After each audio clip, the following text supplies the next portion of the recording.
Hello at welcome sa Cloud B Movie Recap. Ang pelikulang ikukwento natin ngayon ay ang Dragon Rider. Bago tayo magsimula ay maaaring mag-iwan ng subscribe, like and share. Halina't simulan na natin. Naniniwala pa rin ang maraming tao na noong unang panahon, ang mga tao at mga dragon ay namumuhay ng magkakasama. Ngunit pagkatapos lumitaw ang makasariling pagnanasa ng mga tao at sinubukan nilang pamahalaan ang buong mundo. Gusto pa rin ng mga dragon ng kapayapaan at nakiusap sa mga tao na huminto, ngunit nagpahayag ang mga insensitibong tao ng isang digmaan. Mas lumala ang mga bagay nang lumikha ang isang masamang siyentipiko na si Petrosius ng isang halimaw na kumakain ng dragon na tinatawag niyang Nettlebrand. Maging si Petrosius ay hindi ito nakontrol at napatay ng sarili niyang nilikha. Ang Nettlebrand ay malayang naglakbay sa buong mundo upang patayin ang lahat ng mga dragon. Ang mga kawawang dragon ay tumakbo para sa kanilang buhay at nagtago sila sa malalalim na kagubatan. Sumuko si Nettlebrand at nanirahan sa kastilyo ni Petrosius. Lumipas na ang mga siglo at ang mga tao ay umunlad ng lubos, at ganap na nila nakalimutan ang pagkakaroon ng mga dragon. Simula noon, ang mga natitirang dragon ay nagpatuloy sa kanilang buhay habang nagtatago sa ibang bahagi ng mundo. Gayunpaman, walang nananatiling nakatago magpakailanman. Ang mga dragon ay hindi katulad ng dati. Sa halip na maging isang walang takot na hayop na nagbubuga ng apoy, nagsasanay silang itago ang kanilang mga sarili sa pinakamahusay na posibleng paraan. Lagi silang tinuturuan ng kanilang pinuno na huwag lumipad o gumamit ng hininga ng apoy at huwag mag-iwan ng bakas sa kanilang daan. Gayunpaman, ang isa sa mga batang dragon ay hindi gustong manirahan sa mga hangganan, at ito nga ay si Firedrake, isang silver fire dragon na may kakaibang pangitain. Hindi man siya makahinga ng apoy, gusto pa rin niyang mamuhay tulad ng mga dragon sa fairy tale. Pinagtatawanan ng lahat si Firedrake at tinawag siyang weirdo. Ang tanging nakakaintindi sa kanya ay isang forest brownie na nagngangalang Sorrel.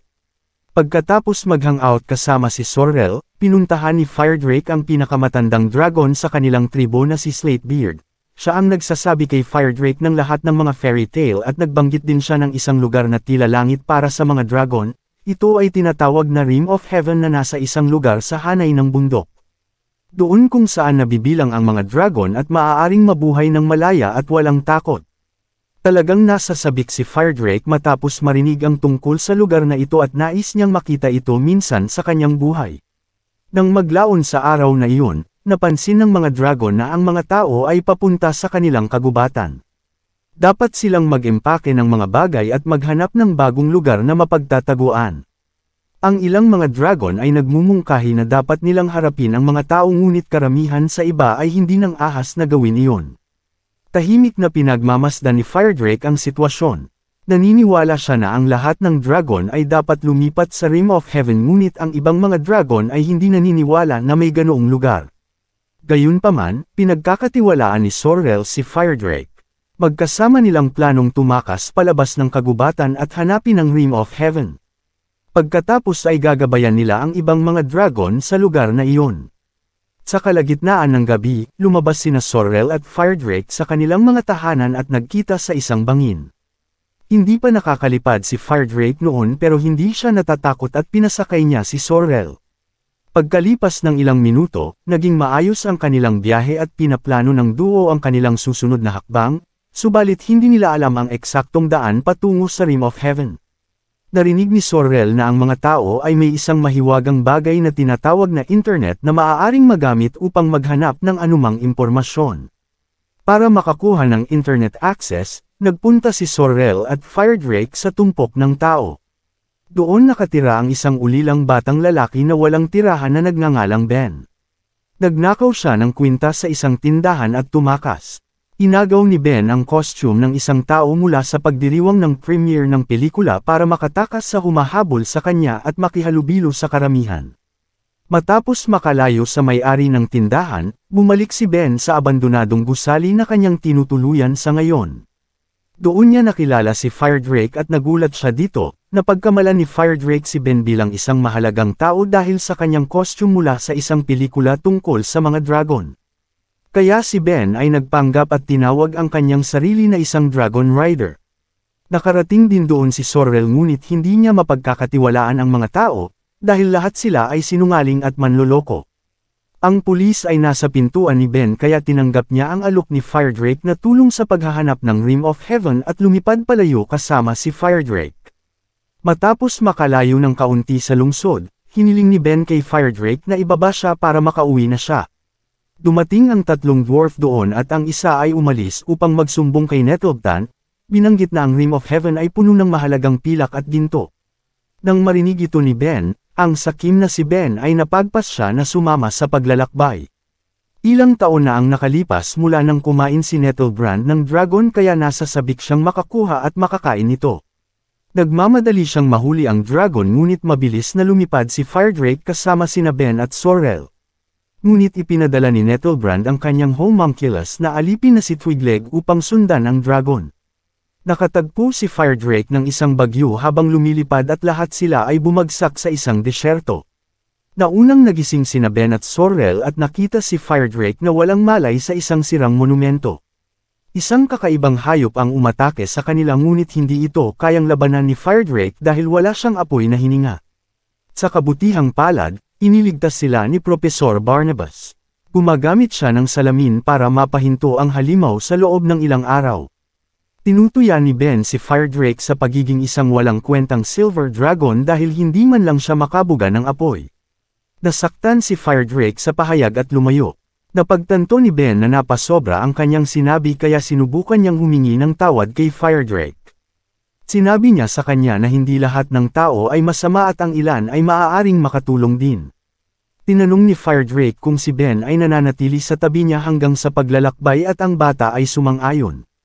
Maraming alam si Bernabe tungkol sa mga kakaibang nilalang at marami rin siyang nakolekta sa kanila.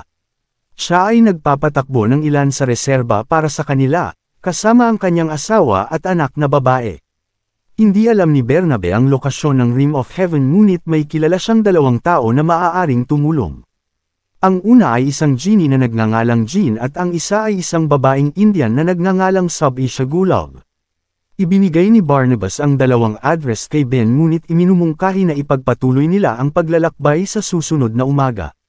Natagpuan ni Ben ang mga larawan ng pamilya ni Barnabas sa kanyang tolda at ito ay nagpapaalala sa kanya ng kanyang sariling pamilya. Samantala, nakita ni Bernabe ang pahayagang laging nasa tabi ni Ben. Tungkol ito sa aksidente sa sasakyan na ikinamatay ng mga magulang ni Ben. Habang tulog ang lahat, tinawagan ni Twigleg sa Nettlebrand at ipinaalam sa kanya ang tungkol sa paglalakbay ng dragon patungo sa Rim of Heaven. Talagang nasa sabik si Nettlebrand at dali-daling sumakay sa kanyang submarino upang marating ang destinasyon. Kinaumagahan, naghanda si Ben para sa kanyang paglalakbay. Bago siya umalis, pinayuhan siya ni Barnabas na magpatuloy at magsimulang sa bago niyang buhay.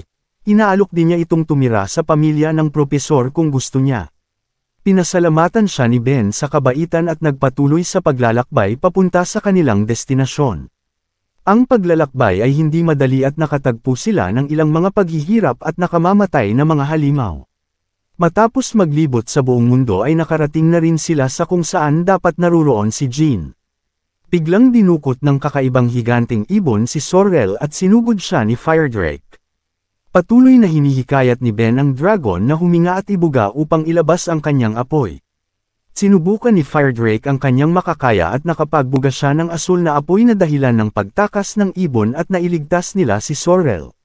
Nagpasalamat si Firedrake kay Ben dahil nagawa niyang makapagbuga ng apoy sa tulong nito at tagumpay nilang tinalo ang ibon, ngunit medyo nagseselos si Sorrel sa dalawa, bigla niyang napansin ang isang misteryosong lugar pababa ng burol. Dito nakatira si Jean at nakahanap si Ben ng isang lumang kotse at pinindot ang busina nito at lumitaw si Jean sa likod nito. Handa siyang sagutin ang anumang tanong, kung hindi pa siya tinanong ng parehong tanong noon, at kung paulit-ulit ang tanong, sila ay sasalakayin niya. Sinubukan ni Ben na linlangan ang genie na sagutin ang kanilang tanong ngunit nabigo siya. Nagsimulang umatake si Jean ngunit biglang tumalon si Nettlebrand doon nang wala sa oras. At habang nakikipag-away siya kay Jean, lumipad si Firedrake kasama ang kanyang mga kaibigan. Mula sa kanyang karanasan, napagpasyahan ni Firedrake na makakapagbuga lamang siya ng apoy kapag nakasakay sa kanya ang Dragon Rider. Sa imahinasyon na ito, mas lalo niyang pinapahalagahan si Ben. Matapos ang nabigong pagtatangka kay Jean, ang Dragon Team ay naglalakbay sa Indian Island upang hanapin si Sub-Isha. Pagdating nila doon, malugod silang tinatanggap ng lahat, dahil iniisip nilang lahat na si Ben ang maalamat na rider ng Dragon at dinala sila ni Deepak sa asawa nito na si Sub-Isha. Talagang natutuwa siyang makilala ang Dragon Rider at iniimbitahan sila sa kanyang templo. Sinabi niya sa kanila ang tungkol sa maalamat na rider ng Dragon na nagligtas sa lahat ng mga Dragon at dinala ang mga ito sa Rim of Heaven. Pagkatapos ay hinanap niya ang iba pang mga Dragon ngunit inatake siya ng Nettlebrand na kumain ng susi sa Rim of Heaven. Sa makatuwid, ang natitirang mga Dragon ay nagtago sa mga kagubatan. Sa pag-uusap, napansin ni Sorrel si Twigleg at nahuli siya. Sinabi niya sa kanila ang lahat at nangakong ililigaw niya ang Nettlebrand dahil nais na rin niyang maalis ang halimaw. Nakatanggap si Twigleg ng tawag mula sa Nettlebrand at sinabi niya dito ang maling daan. Lahat ay nangyayari ayon sa plano ngunit biglang dumating si Deepak at sinabi nito na sila ay nasa India at nabunyag ang kanilang lokasyon, kaya nagalit si Nettlebrand at pinuntahan sila. Sinabi ni Sub-Isha na walang eksaktong daan patungo sa Rim of Heaven at tanging ang Dragon Rider lang ang makakahanap nito.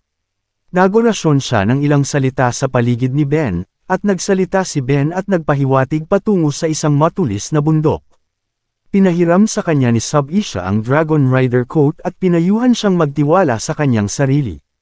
Ang koponan ng Dragon ay nagpatuloy sa kanilang paglalakbay patungo sa mga bundok.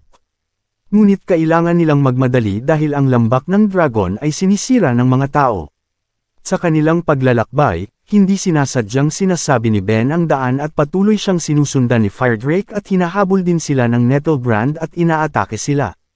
Sa kabutihang palad ay hindi siya makakalipad at nahulog sa bangin habang si Firedrake ay lumilipad. Nakahanap sila ng isang malaking tarangkahan na patungo sa isang nakatagong templo. Talagang nadismaya si Ben na naglakbay sila ng napakalayo para lang mahanap ang lumang walang laman na templong ito. Sinabi niya sa kanyang mga kasama na bumalik ngunit nais ni Firedrake na patuloy na hanapin ang Rim of Heaven, ngunit sumuko si Ben sa paghahanap kaya umalis siya ng mag-isa. Habang si Firedrake ay nakadarama ng panlilinlang at pinagsisisihan ng pagtitiwala sa isang tao, nang pabalik na siya, nakita ni Ben si Nettlebrand at agad siyang nagtago. Pagkaalis ng halimaw, nakita ni Ben ang isang bahagi ng kanyang katawan na gawa sa ginto, at ito ay makakatulong sa kanila upang makahanap ng paraan para talunin ang halimaw. Nakarating na nga si Nettlebrand sa templo at tinawag si Firedrake, ayaw na ng Dragon sa pagtago at pagtakas kaya matapang niyang hinarap at nilabanan ito. Hindi tinatabla ng katawan ni Nettlebrand ng kahit ano, kahit pa ang apoy ng Dragon ay hindi siya masasaktan. Dahil dito walang laban si Firedrake sa tibay ng kalaban kaya walang magawa ang kawawang Dragon. Biglang lumapit si Ben para tumulong. Sinabi niya kay Firedrake na nagsinungaling siya tungkol sa pagiging Dragon Rider at pumunta lang dito para sa kayamanan. Ngunit ngayon ay pinagsisisihan niya ang kanyang pag-uugali at gusto niyang tumulong ng totoo. Kaya sinabi nito na ang gintong katawan ng Nettlebrand ay masisira lamang ng asol na apoy ni Firedrake. At hindi niya kailangan ng rider para magawa ang kanyang buong potensyal. Ngayon ay naiintindihan na ni Firedrake ang lahat kaya bumuga ng malakas at tuloy-tuloy na asol na apoy hanggang sa tinutunaw ang gintong katawan ni Nettlebrand hanggang sa tuluyan nila itong matalo. Nakita ni Sorrel na ang susing nilunok ni Nettlebrand ay naroon at agad na kinuha nila. Inilagay niya ito sa pwesto nito at bumukas ang isang gate sa isang nakatagong mundo, at ito nga ay ang Rim of Heaven. Inaalok ni Firedrake si Ben na manatili sa kanila dito dahil pinatunayan niya na hindi lahat ng tao ay masama. Gayunpaman, naniniwala si Ben na hindi siya kabilang dito. Nagpasya siyang talikuran ng mga krimen at mamuhay ng bagong buhay kasama si Professor Barnabas. Nagmamadaling bumalik si Firedrake sa kanyang lambak kung saan naghahanda ang mga Dragon para sa isang digmaan laban sa mga tao. Sa kabutihang palad, nakarating doon si Firedrake sa tamang oras at sinabi sa kanila ang tungkol sa Rim of Heaven, kaya nahinto sila sa pakikidigma. Lahat sila ay talagang ipinagmamalaki sina Firedrake at sinusundan siya sa kanilang totoong tahanan. Sa daan, sinabi sa kanila ni Firedrake ang tungkol sa kanilang kaibigang tao na imposible ang paglalakbay nang wala ito. Samantala, si Ben ay tinanggap na sa pamilya ni Bernabe at nagsimula ng bagong buhay ng masaya, at ganun din ang mga Dragon. Dito na nagtatapos ang pelikula. Salamat sa panunood hanggang sa susunod na video.